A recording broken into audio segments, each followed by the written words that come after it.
ओम शांति। भगवत गीता श्लोक क्लास में आज बेसिक कोर्स है और बेसिक कोर्स में हम टॉपिक देख रहे हैं गीता का भगवान कौन। इस प्रश्न का उत्तर समझने के लिए हमने अभी तक काफी सारी बातें समझी है। गीता का भगवान कौन, इस प्रश्न का उत्तर जानना इसलिए महत्वपूर्ण है क्योंकि इसी से मनुष्यों की गति सद्गति निहित है। लेकिन गीता की टीकाओं के कारण इस प्रश्न का उत्तर जो सही मायने में मिलना चाहिए वो नहीं मिला, जिस कारण भक्ति मार्ग में गीता का भगवान श्री कृष्ण को समझा गया है और श्री कृष्ण गीता का भगवान नहीं है। वो किस तरह से, इसके काफी सारे प्रूफ हमने अभी तक के क्लासेस में समझे हैं और इसी प्रश्न का उत्तर समझने के लिए हमने इन बातों की गीता में तो वैरायटी प्रकार की बातें जो भक्ति मार्ग की गीताएं बनी है, तो उसमें अलग अलग प्रकार की बातें हैं जिससे भगवान का परिचय यथार्थ रूप से नहीं मिला।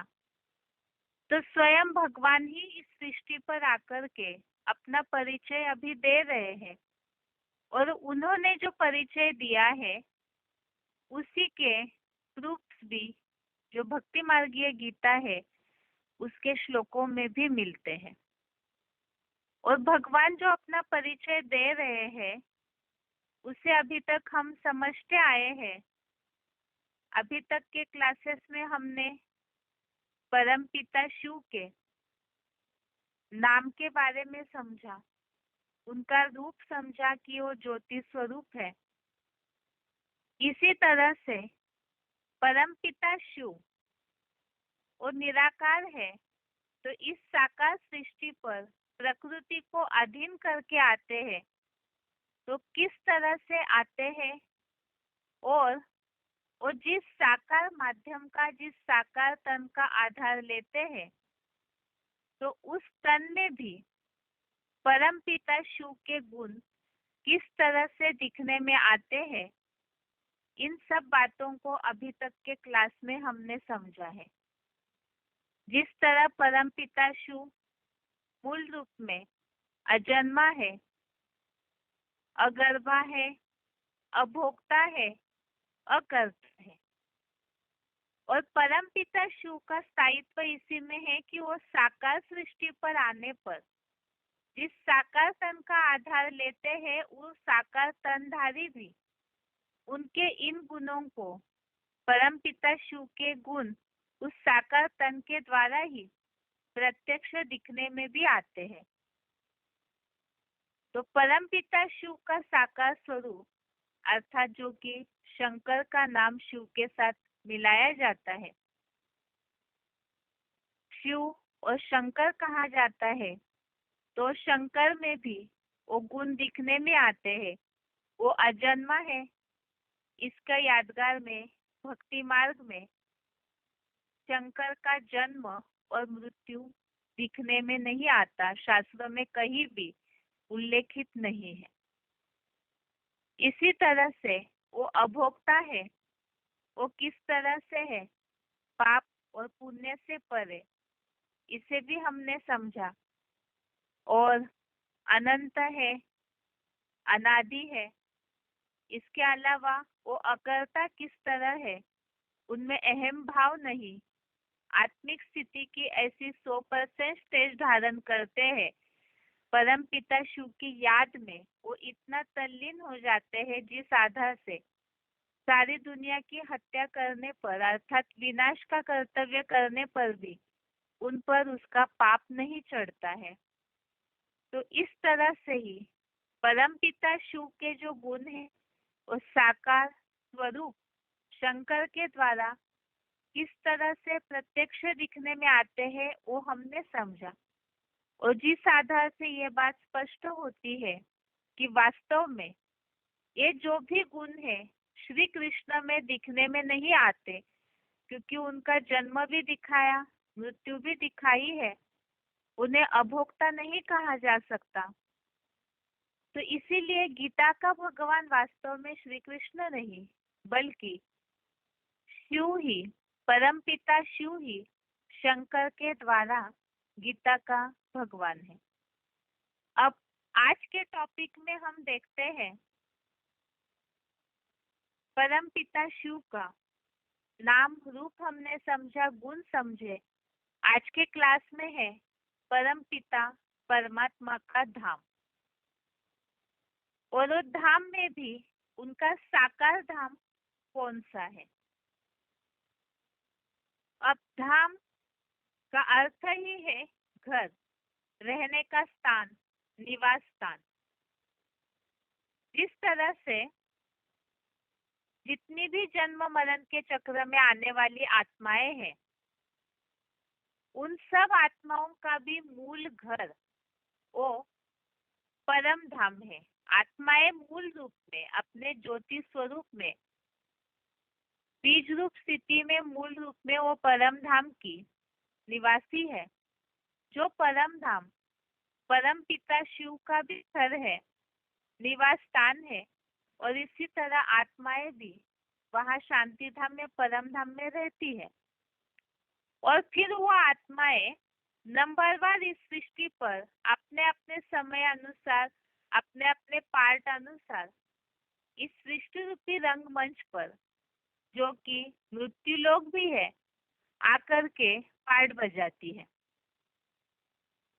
जब आत्माएं अपने मूल घर, मूल वतन से इस साकार सृष्टि पर 5 तत्वों की इस रंगमंच पर उतरते हैं, तो यहाँ भी उनके रहने के लिए कोई स्थान चाहिए। तो इस साकार सृष्टि पर आत्माओं का घर किसे कहा जाता है? हर एक आत्मा का निवास स्थान या घर उन्हें मिला हुआ जो 5 तत्वों का पुतला, प्रकृति का पुतला अर्थात शरीर, हर एक आत्मा का अपना निवास स्थान है, उनका शरीर। तो यही आत्मा का घर है जहाँ आत्मा रहती है। शास्त्रों में इसके लिए ही आत्मा को पुरुष कहा हुआ है। पुरुष अर्थात शरीर रूपी पुरी में शयन अर्थात आराम करने वाली आत्मा। तो आत्मा जो है अपने शरीर रूपी पुरी अर्थात नगर, तो ये शरीर रूपी नगर या शरीर रूपी पुरी में आत्मा आराम से निवास करती है। अब ये तो हो गई आत्माओं की बात। आत्माएं तो जन्म लेती है अर्थात अपने शरीर को धारण करती है, तो उनके लिए तो वो अपना घर हो गया। लेकिन परम पिता शिव के लिए तो हमने समझा है कि वो तो अगर्भा, अजन्मा है। तो फिर वो इस सृष्टि पर आते हैं, तो जैसे हमने समझा कि वो प्रवेश करके कोई साकार तन में जो 5 तत्वों का पुतला है, उस साकार तन में प्रवेश करते हैं। तो वो साकार तन या वो जो साकार घर है, जैसे शरीर रूपी पुरी, तो वो पुरी या नगर परम पिता शिव के लिए वो साकार घर कौन सा है? तो उसे हम समझते हैं, जिसके लिए भगवत गीता में ही एक श्लोक उल्लेखित है, 8वें अध्याय का 20वां श्लोक, अध्याय 8 का श्लोक नंबर 20। श्लोक है, पर तस्मात्तु भावोन्यत अव्यक्ता व्यक्तात् सनातन यह स सर्वेषु भूतेषु नश्यत्सु न विनश्यति। अर्थात उस अदर्शनीय देवात्माओं से भी प्रबल जो अदर्शनीय दूसरा प्राचीनतम भाव है, वह सब प्राणियों के नष्ट होने पर भी नहीं विनाश होता। ये जो अदर्शनीय और प्राचीनतम भाव है, सबसे प्राचीनतम है और वो सब प्राणियों के नष्ट होने पर भी नहीं विनाश होता। जैसे जो मूल वतन में परम धाम है, जिसे मुसलमान लोग सातवें आसमान में खुदा रहते हैं ऐसे कहते हैं, तो वो परम धाम वो तो अविनाशी है ही। और परम पिता शिव जब इस साकार सृष्टि पर आते हैं तो वो जिस शरीर रूपी पूरी अर्थात जिस साकार शरीर का आधार लेते हैं, तो वो जो साकार शरीर है उसकी निशानी यहाँ बताई हुई है। वो सब प्राणियों के, ऐसी कोई हस्ती है जो सबका नाश होने पर भी उसका विनाश नहीं होता है। तो वो जो अव्यक्त साकार स्वरूप है परम पिता शिव का, इस साकार सृष्टि पर होते हुए भी वो अव्यक्त साकार स्वरूप, जिसे श्लोक में उल्लेख किया है अदर्शनीय प्राचीनतम भाव, तो वो साकार स्वरूप सभी प्राणियों के, प्राणी जो गीता में उल्लेख किया जाता है सभी भूत अर्थात प्राणी जो पंचभूतों से पंचतत्वों से बने हुए शरीर है, तो ऐसे जो प्राणी है, ऐसा कौन है जो सभी के नष्ट होने पर भी नष्ट नहीं होता है? शास्त्रों में जिनका अविनाशी के रूप में गाया है, मान्यता है, जो सभी भूतों के नष्ट होने पर नष्ट नहीं होता, वो तो सिर्फ भूतों का नाथ, भूतनाथ शंकर है।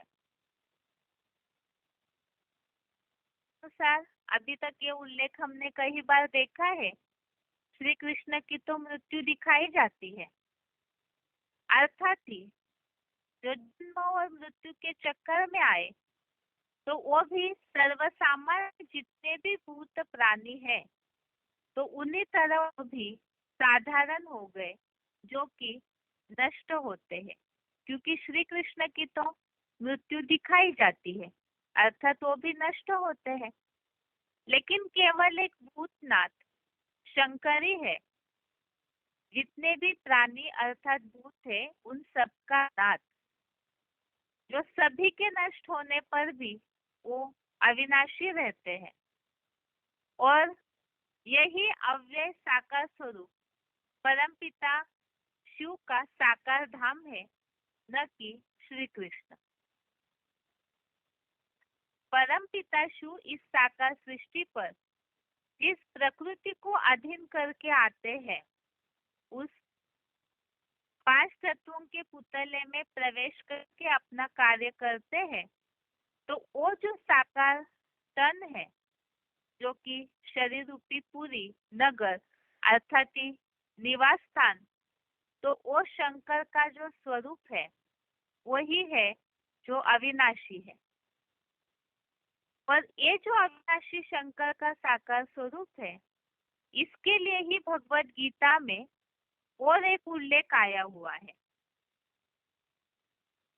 वो साकार स्वरूप ही महादेव ही साकार परम धाम अर्थात परम गति है। परम गति अर्थात श्रेष्ठ से श्रेष्ठ गति।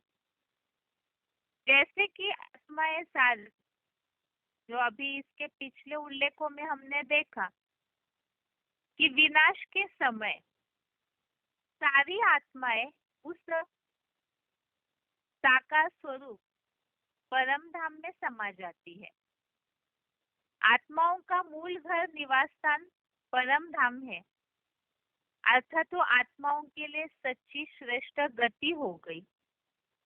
तो वहां पहुंचने के लिए जो तरीका है, तो वो तरीका अर्थात ही उस साकार परम धाम के माध्यम से ही, उस परम गति के माध्यम से ही आत्माएं अपनी सच्ची गति की अनुभूति करती है। वो किस तरह से, इसके लिए भी और साकार माध्यम ही परम गति है, परम धाम है साकार। इसके लिए भी गीता में एक उल्लेख आया हुआ है, उसे आगे समझते हैं।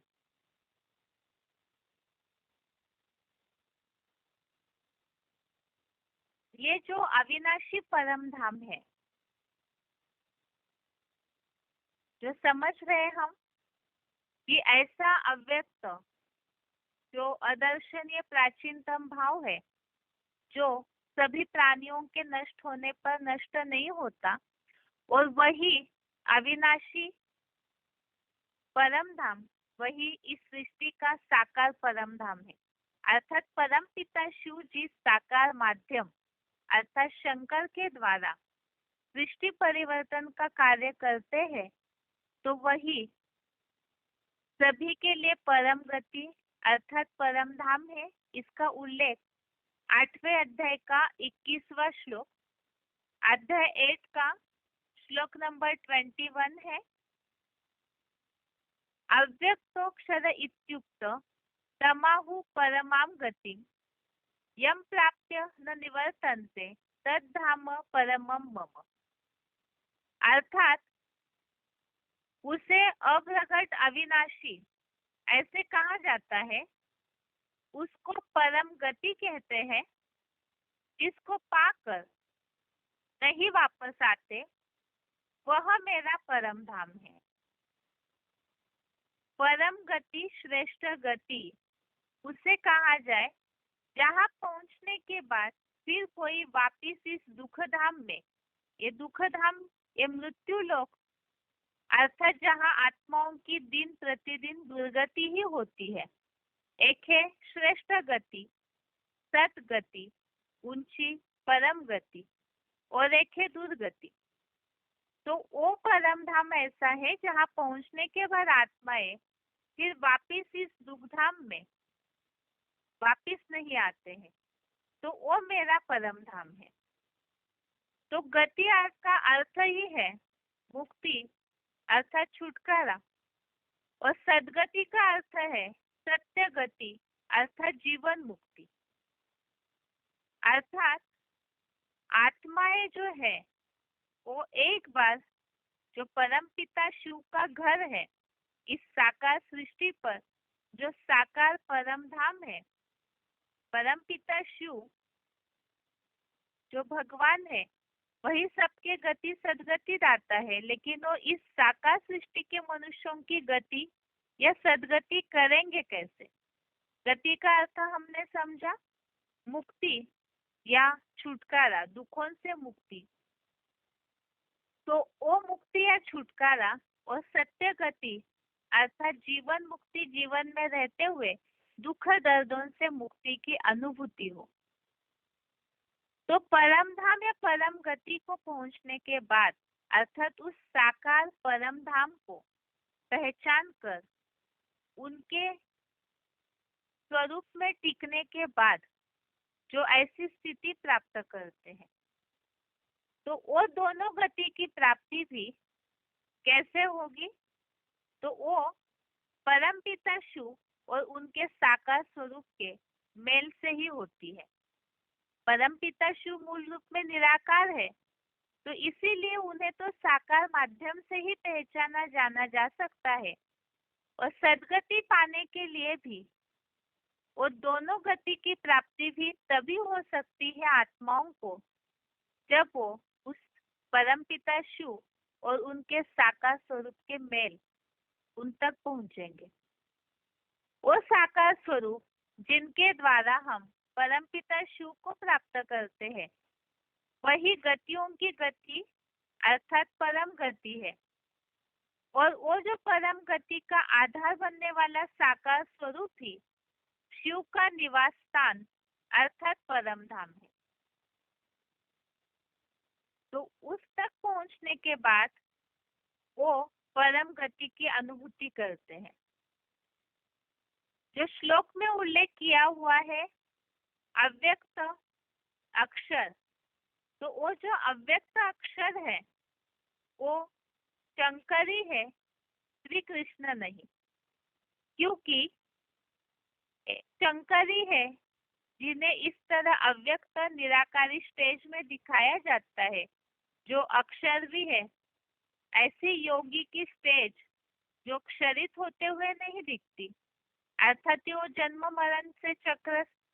मरण से न्यारे है।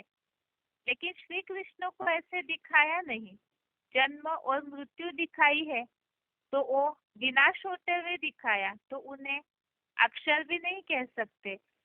तो इसीलिए वो श्लोक में उल्लेखित जो उल्लेख है कि अव्यक्त अक्षर वही परम गति है, और वहां पहुंचने के बाद फिर इस दुखधाम में वापिस नहीं आते हैं। तो इस संसार में ही शिव का जो मुकर्रर स्वरूप है परम धाम, और सिर्फ शंकर ही है, श्री कृष्ण नहीं, और ना ही कोई अन्य देवता है।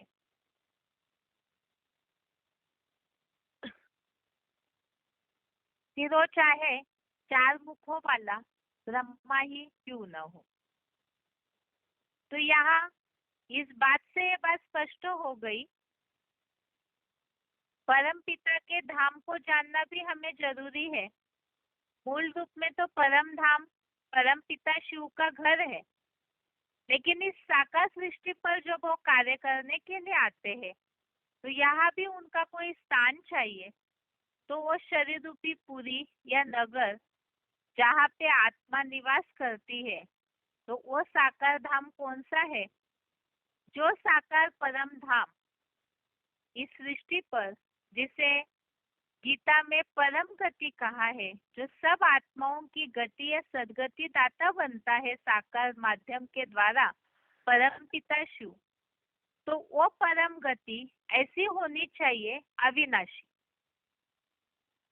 अर्थात सभी का एक ऐसा साकार आधार जहाँ पहुंचने के बाद फिर कोई दुखधाम में वापिस न लौटे। तो वो परम गति जो अविनाशी है, इसी के लिए गीता में ये श्लोकों में उल्लेखित है कि वो अविनाशी है, अव्यक्त अक्षर है। और वही परम गति अर्थात शंकर जो इस साकार सृष्टि का परम धाम है, जो परम पिता शिव का साकार धाम इस सृष्टि का साकार निवास स्थान है, जहाँ पहुंचने के बाद फिर इस दुखधाम में वापिस नहीं आते। ये तो हो गया कि हमने परम पिता के घर के लिए समझा। अभी आगे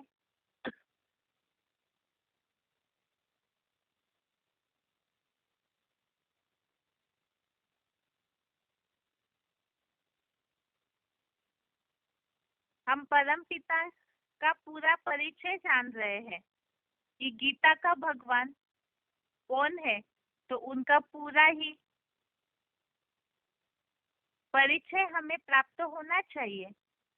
तो इसमें से हमने नाम समझा, रूप समझा, गुण समझा, और अभी धाम भी समझा। परम धाम और इस साकार सृष्टि पर जो निवास स्थान है, वो शंकर जो अविनाशी परम धाम है, परम गति है। अब परम पिता शिव इस साकार तन में आकर के किस समय पे कार्य करते हैं? परम धाम से अर्थात अपने मूल वतन से जब वो इस सृष्टि पर आते हैं, तो उनका वो अवतरण का काल या समय कौन सा है, जिस समय वो साकार तन में आकर के कार्य करते हैं? तो उस काल को हम जानते हैं। परम पिता शिव के इस सृष्टि परिवर्तन के लिए, इस सृष्टि पर अवतरण का काल जानने के लिए, जो सृष्टि का चक्र है, समय का जो चक्र है, उसे जानना जरूरी है। तो ये सृष्टि चक्र जो शास्त्रों में भी सब जानते हैं, 4 युगों में बटा है, सतयुग, त्रेता युग, द्वापर युग और कलयुग। और इनमें भी सतयुग सबसे श्रेष्ठ युग है, त्रेता युग उससे कम, उससे भी कम द्वापर युग, और कलयुग उत्तरोत्तर भ्रष्ट युग है। अर्थात सतयुग से नीचे नीचे उतरते उतरते कलयुग अंत तक भ्रष्टता आती है।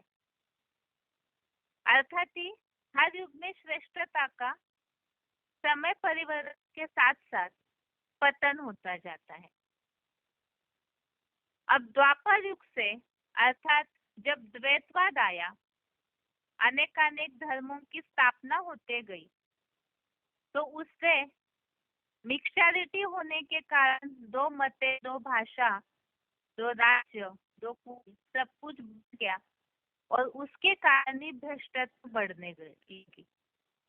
अब ये जो भ्रष्टता बढ़ रही है, इसी के कारण जो सतयुग कला संपूर्ण था, वही त्रेता में 14 कला, उससे नीचे उतर कर द्वापर में 8 कला, और कलयुग अंत में आते आते कला पूरी आ जाती है, जो कि भ्रष्टता का युग है।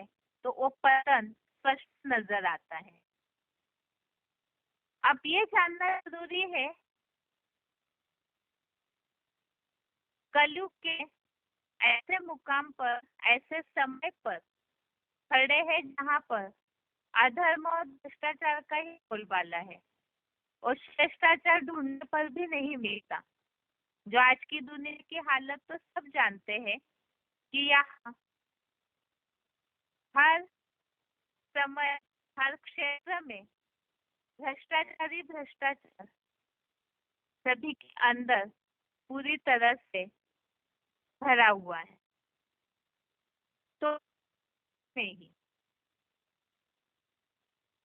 इस भ्रष्टाचार के कारण जो का पतन होता है, तो इसी के परिणाम मनुष्य जो दुखदायी हो जाते हैं। तो ये जानना जरूरी है, ये जो भ्रष्टता बढ़ गई है समाज में, सृष्टि के वातावरण में, ये इसकी, ये तो फिर भ्रष्टता का जो कलयुग में कर्म क्लेश पूरी तरह से बढ़ता जाता है दुनिया में, तो ये ऐसे ही चलेगा। ये इसका परिवर्तन होना जरूरी है। परिवर्तन तो सब चाहते हैं। अब इस कलयुग के बाद वो कौन सा युग आता है, उस युग में कौन होंगे, उस युग को लाएगा कौन, और ये जो भ्रष्टाचारी दुनिया है, भ्रष्टाचारी कलयुग है, जो दुखदाई है, तो इस कलयुग का खात्मा कैसे होगा।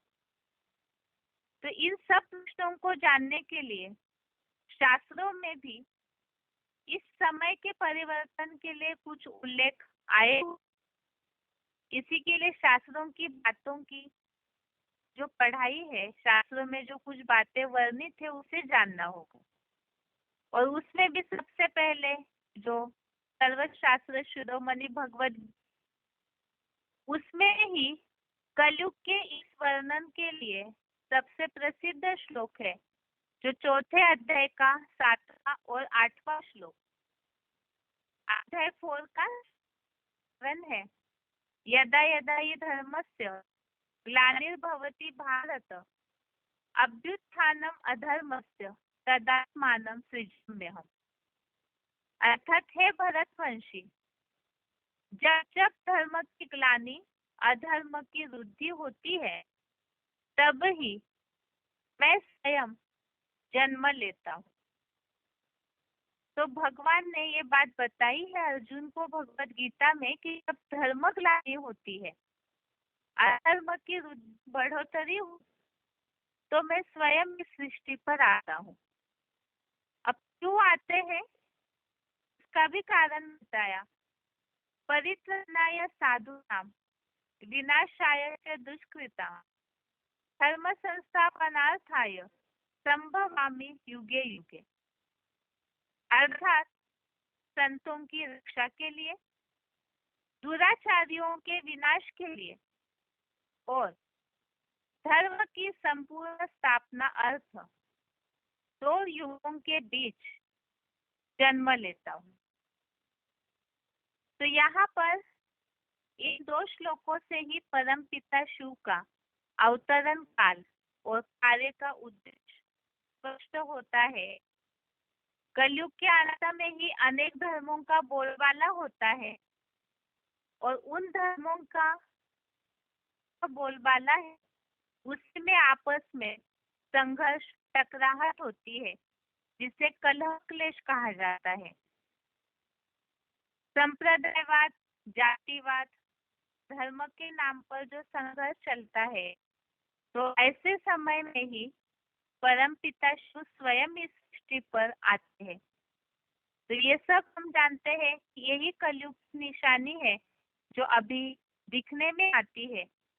अनेक धर्मों के कारण भ्रष्टाचार बढ़ा, उसके धर्मग्लानि, अधर्म की बढ़ोतरी हुई और उसी के कारण जब ये सृष्टि कलयुग पूरा अंधकारमय हो जाता है, तो ऐसे समय ही भगवान साधु संतों की रक्षा अर्थात जो कुछ परसेंटेजली नाम मात्र ऐसे सत्यवादी लोग बच जाते हैं, तो ऐसों की रक्षा, दुराचारियों का विनाश और जो अधर्म की बढ़ोतरी हुई है, धर्म की ग्लानि हुई है, उसका विनाश कर सत्य की संपूर्ण स्थापना के लिए भगवान इस सृष्टि पर जन्म लेते हैं। अर्थात दिव्य जन्म जो हमने अभी तक इसके पिछले क्लासेस में समझा है, जो इस सृष्टि पर दिव्य जन्म, अलौकिक जन्म लेकर दिव्य कर्तव्य करते हैं, तो ये परमपिता शिव का अवतरण काल जो इस साकार सृष्टि पर साकार जो धाम का आधार लेते हैं, तो वो किस समय लेते हैं, वो निशानी भगवत गीता में स्पष्ट की हुई है। ये तो अभी तक हमने समझा कि परम पिता के इस सृष्टि पर धाम कौन सा है और अवतरण काल। इन्हीं टॉपिक के बारे में जब भगवान इस सृष्टि पर स्वयं आए हैं और गीता की इन्हीं बातों को स्पष्ट कर रहे हैं, तो उसी के उल्लेख कुछ VCDs में है। वो पॉइंट समझते हैं आगे, VCD पॉइंट। सबसे पहला टॉपिक हमने समझा था, आत्मा को पुरुष कहा जाता है, अर्थात इस शरीर रूपी पुरी में आराम से शयन करने वाली। तो वो इस तरह से उसका उल्लेख है वार्तालाप नंबर 712, डिस्कशन नंबर 712, 8 मिनट के बाद से लिया हुआ पॉइंट। वही तो पता नहीं बाबा। पुरी कहा जाता है कानपुर, पुर कहा जाता है रहने के स्थान को। जगन्नाथपुर कह दो, पुर कह दो, तो पुरी माने रहने का स्थान। में रहने वाला पुरुष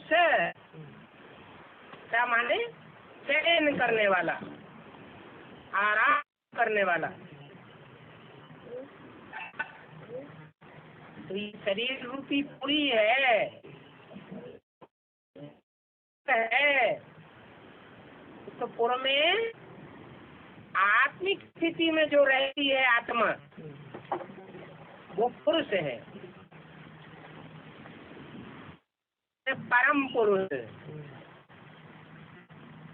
जितने भी आत्मा है, जितने भी पुरुष हैं, शरीर रूपी पुरी में आराम करने वाली आत्माएं हैं, आत्मिक स्थिति में स्थित रहने वाली आत्माएं हैं, उनके बीच में परम पाठधारी,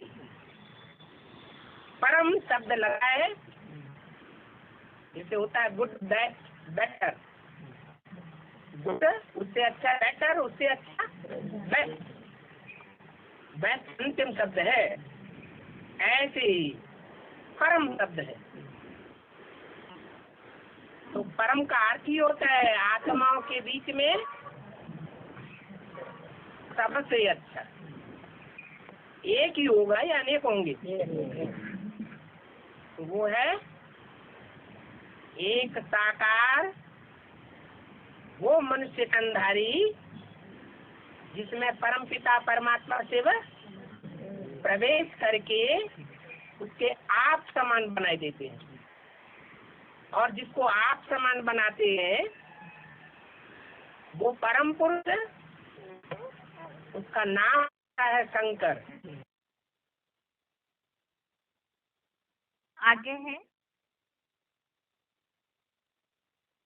मुकर्रर तन ही जिसमें परम पिता शिव इस सृष्टि पर आकर आधार लेते हैं, वही साकार परम धाम है।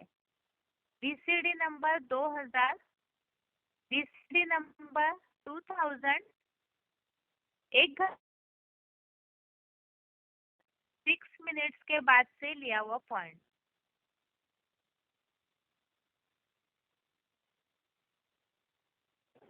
परम धाम सिर्फ ऊपर ही है या नीचे सृष्टि में भी है? कैसे? मैं जहाँ रहता हूँ वो घर क्या कहा जाता है? तो मैं किसी शरीर रूपी घर में रहता हूँ या नहीं रहता हूँ कि ऊपर बैठा हूँ? हैं? शरीर रूपी घर में रहता हूँ। तो शरीर रूपी घर में वो घर परम धाम हुआ या नहीं हुआ? परम धाम हुआ।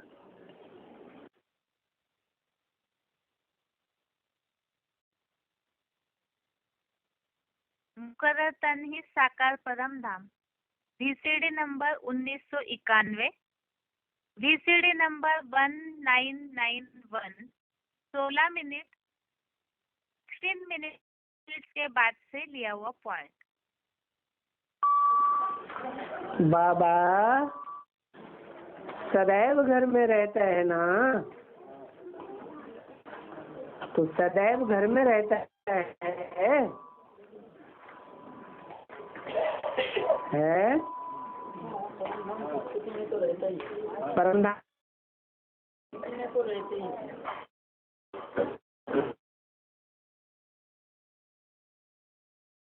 क्या हुआ हो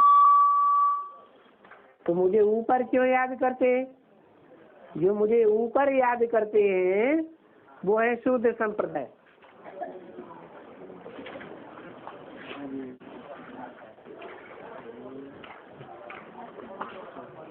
तो सदैव घर में रहता है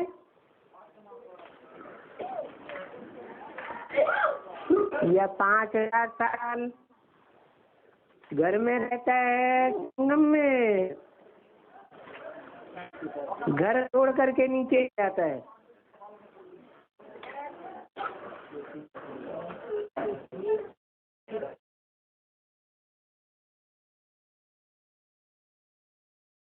तो जहाँ बाबा आता है मुकर्रर रथ में वो भी परम ब्रह्म कहा जाता है। इसलिए बोला मुझे घर में याद करो, अपने बाप को याद करो। दो को याद करें ये एक को याद करें? भी याद करो, अपने बाप को भी याद करो।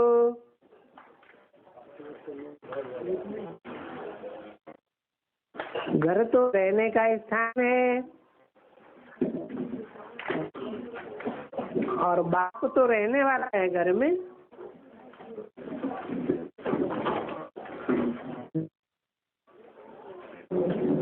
जिस परम ब्रह्म में मैं आता हूँ, मुकर्रर वास करता हूँ, वो ही मेरा घर है। इसलिए बोला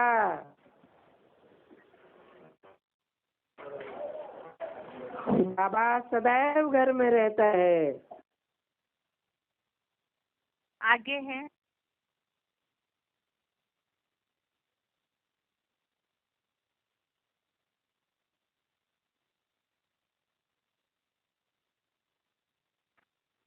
अगला पॉइंट है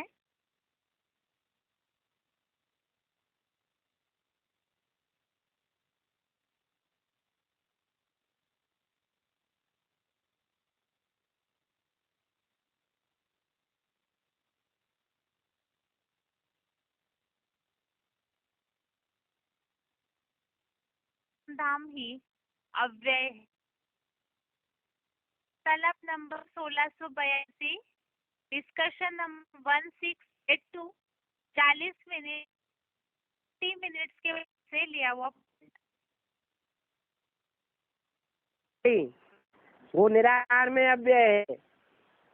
इस पर आता है, जिस साकार में मुकर्रर में आता है तक पाठ आता है तक अव्यय है। पाठ नहीं बजाएगा, परम नाम में बैठेगा तो भी अव्यय है। वो कभी क्षय नहीं होता। शक्ति व्यय नहीं होती।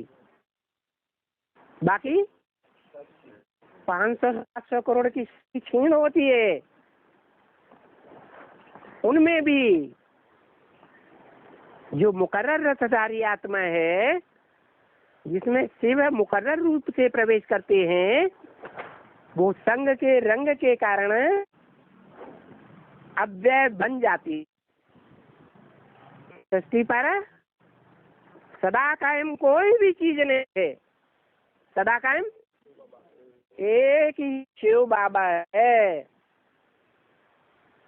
तो वो चैतन्य है या जड़ आत्मा है?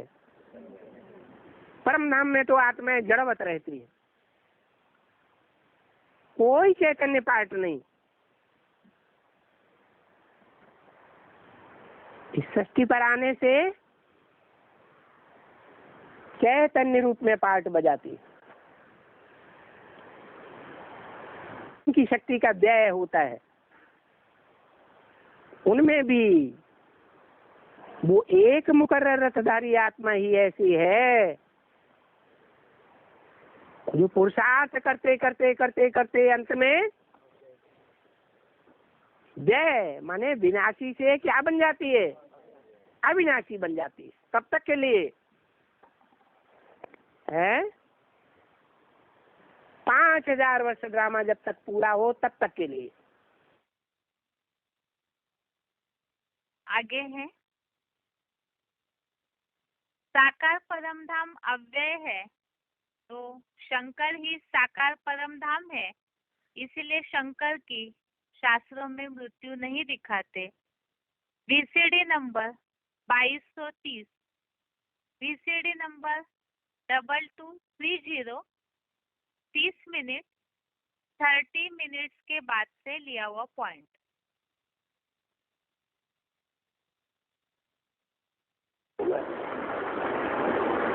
बाबा ने भी बोला है मुरली में, इस सृष्टि पर सदा कायम कोई चीज है नहीं। सदा कायम एक शिव बाबा ही है। माना शिव सदा कायम नहीं है। मेरी आत्मा का ही नाम शिव है, मेरा शरीर का नाम नहीं है।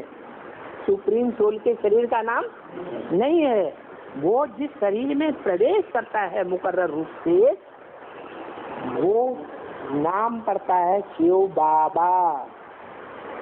साकार और निराकार का मेल, वो शिव बाबा जो है इस सृष्टि पर सतयुग के आदि से लेकर के कलयुग के अंतिम 84 जन्मों तक भी सदैव कायम है।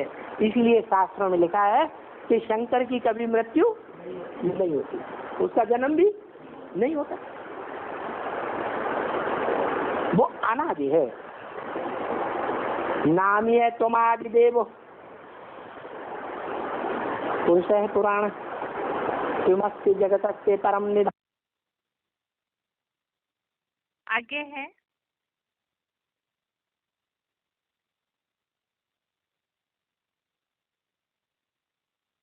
मुकर्रर तन ही जो साकार परम धाम तत्परम गति है, तो वो मुकर्रर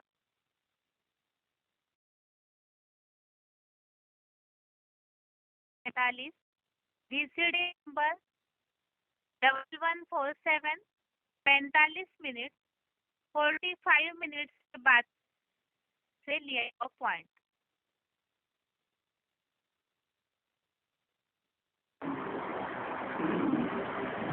तो शिव साकार में प्रत्यक्ष होता है, सगुण रूप में प्रत्यक्ष होता है, तब कहा जाता है मुक्ति जीवन मुक्ति दाता। परम धाम में रह के बिंदी प्रेरणा से जीवन मुक्ति दाता साबित हो सकती है? नहीं हो सकती। साकार तो जरूर चाहिए। आगे है मुकर्रर तन ही गति सदगति जीवन मुक्ति। BCD number 1060, BCD number 1060, 16 minute 16 minutes के बाद से लिया हुआ पॉइंट।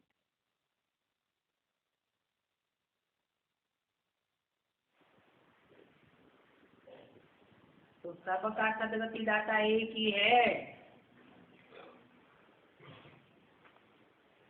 गति दाता भी है और सदगति दाता भी है। क्या मतलब?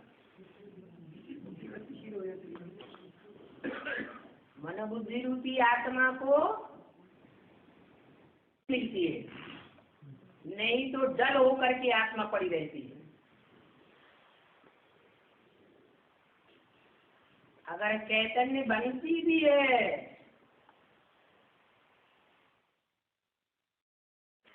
चैतन्य बनती है, एटॉमिक एनर्जी बनाने में लगी है।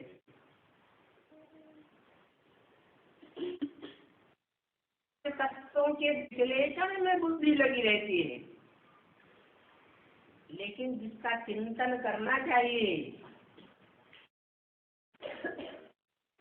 फैसले पर पहुंचना चाहिए,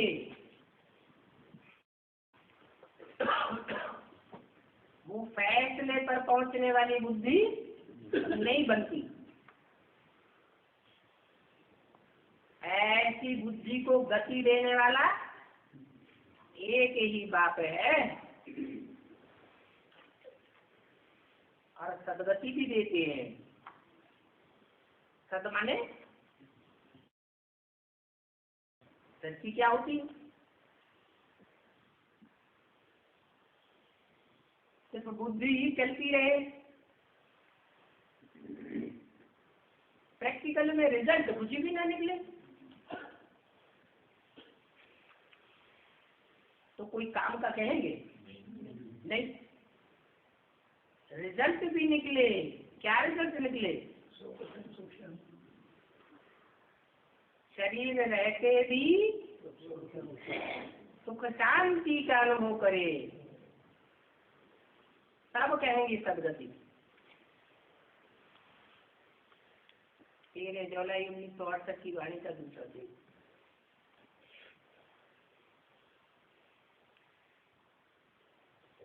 ऐसी सदगति देते हैं जो सभी की सदगति हो जाती है। सभी की सदगति होती है कि सत्य को त्रेता में आने वालों की सदगति होती है? हाँ, कम से कम एक जन्म की सदगति तो सभी की हो जाती है। पहले जन्म में तो कोई ऐसी आत्मा नहीं है जो सुख ही सुख न भोगती हो, अथवा अंत मात्र भी दुख भोगती हो।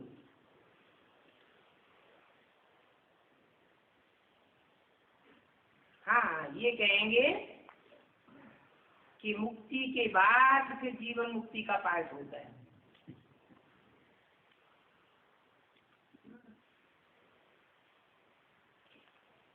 वो है सर्व का सदगति दाता।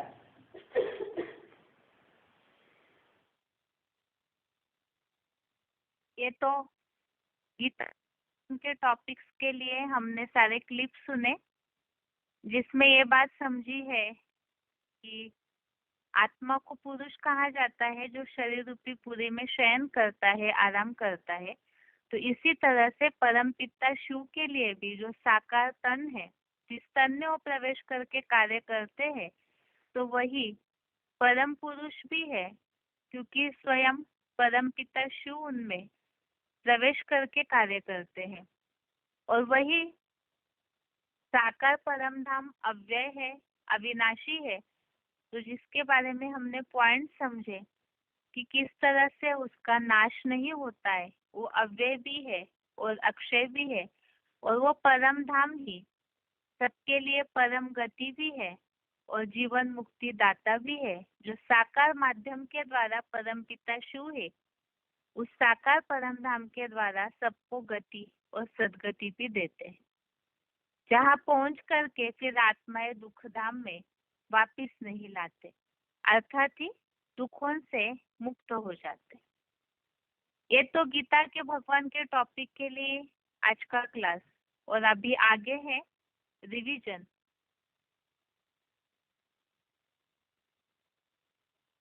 रिवीजन में टॉपिक हम देख चुके हैं अभी तक संगम युग का, जिस संगम युग का समय हमने समझा, और वही संगम युग जो आत्मा और परम पिता परमात्मा का मेल है, संगम है, जो कि कलयुग का अंत, सतयुग की शुरुआत, जहाँ पर परम पिता शिव अर्थात भगवान स्वयं इस सृष्टि पर आकर के आत्माओं को परिवर्तन करते हैं, ज्ञान सुनाकर ब्रह्मा मुखवंशावली ब्राह्मण बनते हैं मनुष्य, तो शुद्ध मनुष्यों से बदलकर ब्राह्मण बनते हैं, ब्रह्मा मुखवंशावली बनते हैं, और फिर वही संपूर्ण ब्राह्मण बनकर ज्ञान योग के पुरुषार्थ से संपूर्ण देवता बनते हैं। दूसरी बात इसमें समझी कि संगम युग को शास्त्रों में कोई स्पष्ट उल्लेख क्यों नहीं दिखने में आता। जैसे विराट पुरुष का जो चित्र बना है, 4 युगों को तो दिखाया, लेकिन संगम युगी ब्राह्मणों को नहीं दिखने में आता, क्योंकि भक्ति मार्ग वाले जानते नहीं। लेकिन ये एकदम जहाँ शुद्ध बन जाते हैं कलयुगांत में, जो विराट पुरुष के पाव की स्थिति, वहां से सीधा ब्राह्मण चोटी में दिखाए, अर्थात ही इतनी ऊंची स्थिति बन जाती है, जो शूद्र से ब्राह्मण बनते वही फिर देवता बनते। तो इसीलिए ऐसे विशेष परिवर्तन का समय ही संगम युग है। तो आत्माएं यहाँ पुरुष उत्तम बनती है, श्रेष्ठ बनती है, इसलिए संगम युग ही पुरुषोत्तम संगम युग भी कहलाता है। अब आज के क्लास में हम देखते हैं इसके लिए और आगे पुरुषोत्तम संगम युग के लिए VCDs के points.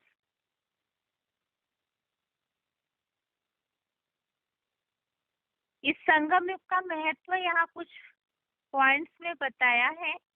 VCD number 1254, VCD number 1254 तुमको कल्याणकारी पुरुषोत्तम युग में बाप बैठ पढ़ाते हैं।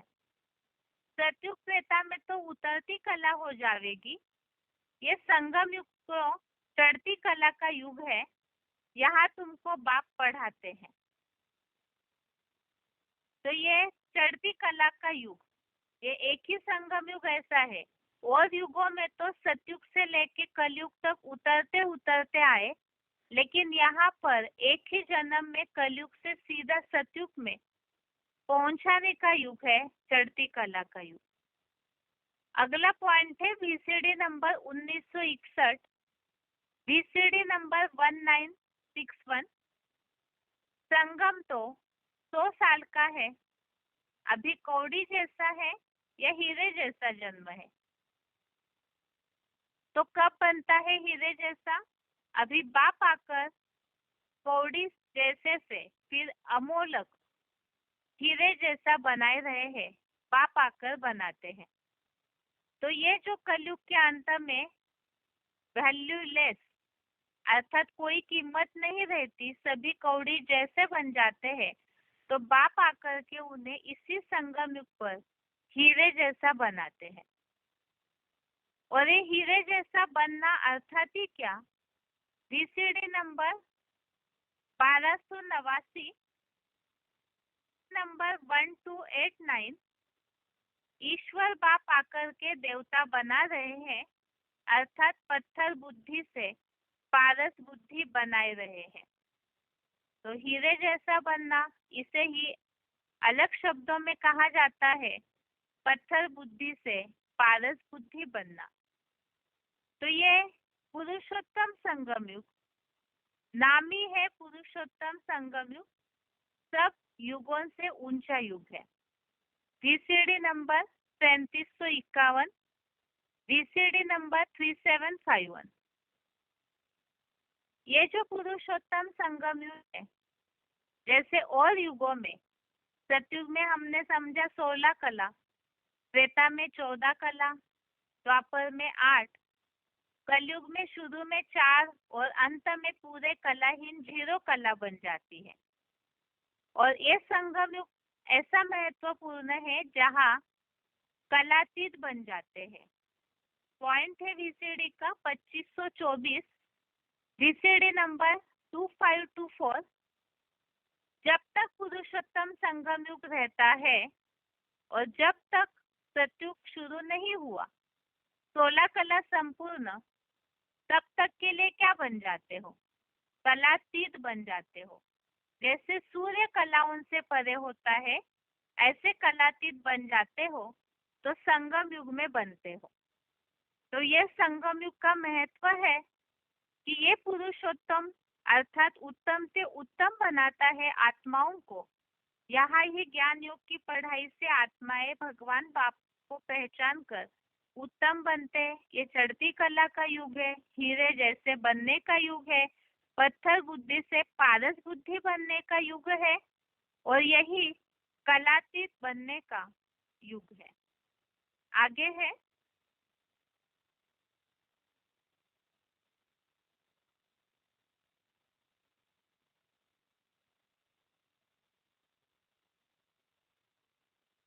सृष्टि चक्र के टॉपिक को 3 लोक के चित्र में हमने इसलिए समझना शुरू किया था, जहाँ बात चल रही थी कि आत्माएं जो है वास्तव में 84 लाख योनियों में नहीं जाते हैं मनुष्य। जैसा बीज होता है उसी में ही वो जन्म लेता है। मनुष्य योनि है तो मनुष्य रूप में ही जन्म लेता है। तो जब मनुष्य मनुष्य योनि में ही जन्म ले रहा है, सारे उसके 84 जन्म मनुष्य रूप में ही होते हैं। इस बात को भी हमने समझा कि मनुष्य आत्माएं 84 लाख योनियों में नहीं जाती, केवल 84 जन्म लेती है, और वो भी सारे मनुष्य रूप में ही जन्म होते हैं। तो इसीलिए ये प्रश्न उठा फिर कि जब सारे ही जन्म मनुष्यों के ही लेती है मनुष्य आत्माएं, अन्य योनियों में पशु पंछी कीटक जानवर और योनियों में नहीं जाती है, तो ये जो शास्त्रों में कहा जाता है बड़े भाग मानुष तन पावा, सुर नर मुनिजन सब ग्रंथन गावा, आखिर ये उल्लेख क्यों आया? क्योंकि जब सारे ही जन्म मनुष्यों के हैं तो इसका कारण क्या हुआ फिर? तो इसका कारण यही है कि यही एक ऐसा संगम युग का जन्म है जहाँ पर मनुष्य आत्माएं वास्तविक मनुष्य रूप में जीवन जीती है। तो वो कैसे, उसे ही यहाँ VCD पॉइंट्स में उल्लेख किया हुआ है। VCD नंबर 2355, VCD नंबर 2355 जिस मनुष्य जन्म के लिए गाया हुआ है बड़े भाग मानुष तन पावा, सुर नर मुनि बड़े बड़े विद्वानों के द्वारा ये मनुष्य जन्म गाया हुआ है। कौन सा मनुष्य जन्म गाया हुआ है? 63 जन्मों में मनुष्य का जन्म लेते रहे वो, या भगवान इस सृष्टि पर जब उतरता है तो मनु के द्वारा मनुष्य सृष्टि रचता है, उस जन्म की बात है, पूर्व जन्मों की बात है। वास्तव में मनुष्य तो इसी जन्म में बनते हैं जब भगवान इस सृष्टि पर आता है, जो मनुष्यों को मनन चिंतन मंथन असलियत आत्मा का सिखाता है। अगला पॉइंट है VCD number 175, VCD number 175। Manu की जो संतान होते हैं उनको कहा जाता है मनुष्य। वो और कोई जन्म में नहीं होते, सिर्फ कलयुग के अंत और सतयुग के आदि में ही मनु की संतान होते हैं। ब्रह्मा की संतान ब्राह्मण कहो, मनु की संतान मनुष्य कहो। इसीलिए शास्त्र में गायन है कि मनुष्य जन्म दुर्लभ है। सतयुग में देवताएं, त्रेता में क्षत्रिय होते हैं, द्वापर में वैश्य होते हैं, कलयुग में सब शूद्र होते हैं। मनुष्य की औलाद कब होते हैं? मनु प्रैक्टिकल में मौजूद हो तब कहा जाए मनुष्य, मनु की औलाद। तो जो मनुष्य जन्म दुर्लभ माना जाता है कि एक ही ऐसा जन्म है मनुष्यों का मिलता है बहुत मुश्किल से, जो दुर्लभ है। तो क्यों दुर्लभ कहा है? जबकि अन्य युगों में भी मनुष्य ही तो रहते हैं, वही तन रहता है, पांच तत्वों के वैसे ही पुतले मिलते हैं, शरीर मिलते हैं। तो ये एक संगम युग का जन्म ही वास्तव में कलातीत बनने का, चढ़ती कला का है। और मुख्य रूप में यहाँ भगवान की संतान बनते हैं। मनुष्य अर्थात क्या? मनन चिंतन मंथन करने वाला। तो यहाँ पर आत्मा का असली मनन चिंतन मंथन सीखते हैं। कैसे? तो ब्रह्मा की संतान बनकर मनु की संतान, ब्रह्मा या मनु मनन चिंतन मंथन करने वाला ऐसे बनते हैं। तो यहाँ ही भगवान आकर के स्वयं पढ़ाई पढ़ा करके इन्हीं मनुष्यों को विचार मंथन करके आत्मिक स्टेज में पूरा टीका करके देवता बनाते हैं। तो यह ऐसे महान परिवर्तन का समय सोचा जाए तो सतयुग से कलयुग में 1000 साल लगे, लेकिन ये एक ऐसा जन्म है जो इतने उतरने में इतना लंबा समय लगने पर भी चढ़ने में एक ही जन्म में यहाँ कलयुग से सतयुग में पहुंचाया जाता है, जो संगम युग का जन्म है।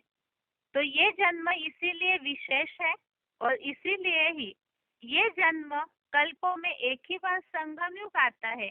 तो कल्पों में एक ही बार ऐसा भगवान की संतान बनने का, मनु की औलाद असली मनुष्य बनने का सौभाग्य प्राप्त होता है। इसीलिए यही जन्म दुर्लभ है, जो सब शास्त्रों में द्वापर युग में बैठ करके ऋषि मुनियों में इसी जन्म का गायन लिखा हुआ है। आगे है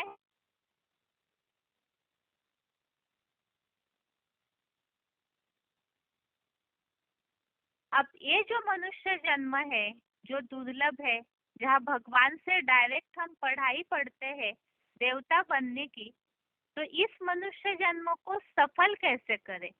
क्योंकि बहुत दुर्लभ जन्म कहा गया है, तो जो चीज बहुत मुश्किल से मिलती है उसे तो संभाल के रखा जाता है, सफल किया जाता है।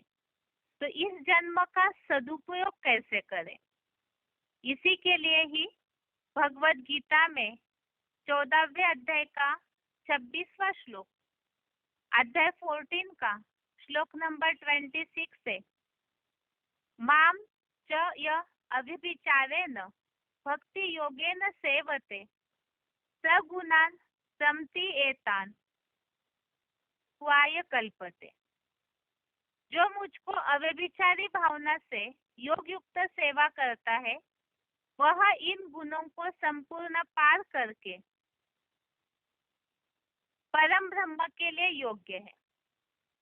तो इस जन्म को सफल करने का यही तरीका भगवान की अव्यभिचारी भावना से सेवा करके पूरी तरह से जो भी सत रस तम है उन गुणों को पार करना। इसी के लिए पॉइंट है VCD 146, VCD नंबर 146। तीसरे जन्मों में जो लास्ट जन्म होता है, उस लास्ट जन्म में परमात्मा बाप आकर के मनु के द्वारा सृष्टि आरंभ करते हैं मनुष्यों की। वो मनुष्य जन्म दुर्लभ है, तो शास्त्रों में तो अगड़म बगड़म अर्थ लिख दिया है, शब्दों के सही अर्थ को नहीं पकड़ा है। बाप आकर के एक एक बात हिज्जे हिज्जे करके बताते हैं। इस जन्म को सफल बनाने के लिए मैं ईश्वर बाप आया हूँ। अगला पॉइंट है VCD नंबर 1753, VCD नंबर 1753। बेहद के बाप से फिर से कल्प पहले मुआफिक वर्षा ले रहे हैं, क्योंकि अभी हमारा 84वां जन्म पूरा हुआ। फिर हमको 21 जन्मों का वर्षा जरूर मिलना ही है। जो वर्षा मिला हुआ था वो पूरा हो गया, तो यही जन्म है जहाँ 84वां जन्म पूरा होकर अगले कल्प के लिए वर्षा लेने का चांस इसी जन्म में मिलता है। अगला पॉइंट है VCD नंबर 1486, VCD नंबर 1486। तुम बच्चे जानते हो कि मैं फिर से ज्ञान और योग सिखलाने आया हूँ। यह भी एक पढ़ाई है। इस पढ़ाई से तुम 21 जन्मों के लिए राजाई की प्रारब्ध पाते हो। भगवान को तो हम तब प्राप्त करते हैं जब वो खुद आकर के हमको ज्ञान देते हैं। तो इसीलिए ही ये मनुष्य जन्म अति दुर्लभ है, जहाँ मनु की संतान ब्राह्मण मनन चिंतनशील बनते हैं, उस आधार से संपूर्ण देवता बनते हैं। ज्ञान योग की सेवा अव्यभिचारी सेवा के द्वारा, अव्यभिचारी याद के द्वारा इसी जन्म में इन 3 गुणों से पार करके कलातीत बन जाते हैं, और साथ में ही यही जन्म में 21 जन्मों की राजाई का वर्षा भी प्राप्त होता है। तो यही इसीलिए सौभाग्यशाली जन्म है। तो उसे सफल करना अर्थात भगवान को पहचान कर उन्होंने जो रास्ता बताया है ज्ञान योग, उस आधार पे चल के अपने को देवता बनाना, तभी ये जन्म जो दुर्लभ जन्म है वो सफल हो सकता है। इस तरह से यहाँ सृष्टि चक्र के चित्र की रिवीजन आज के क्लास में पूरी हुई है। संगम युग का टॉपिक भी पूरा हुआ है, और 3 लोग के चित्र में एक ही टॉपिक बचा है सूक्ष्म वतन का, जो अगले हफ्ते के क्लास में रिवाइज होगा। आज के लिए बेसिक कोर्स यहाँ तक ही, और गीता क्लास यहाँ पूरा करते हैं। ओम शांति।